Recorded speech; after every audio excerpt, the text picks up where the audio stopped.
नमस्कार दोस्तों, मैं आप सबका संजय महानंद, आप सबका गुदना। आप सबको नवरात्रि पर्व की ढेर सारी बधाई और शुभकामनाएं।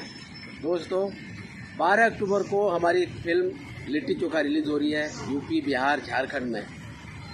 प्रोड्यूसर प्रदीप शर्मा जी और निर्देशक पराग पाटिल स्टाइल की एक बेहतरीन एंटरटेनिंग फिल्म लिट्टी चोखा, जिस फिल्म में आप सबके सुपरस्टार खेसारी लाल यादव है, काजल राघवानी, मनोज टाइगर, प्रकाश जैस, महेश आचार्य और मैं तो हूँ ही, और बहुत सारे कलाकार हैं। दोस्तों, याद रखिए, अगर हम अकेले होते हैं तो कितनी कॉमेडी करते हैं, जब इतने सारे बेहतरीन कलाकार होंगे तो कितनी कॉमेडी होगी।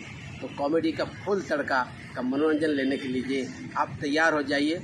12 अक्टूबर लिट्टी चोखा 12 अक्टूबर।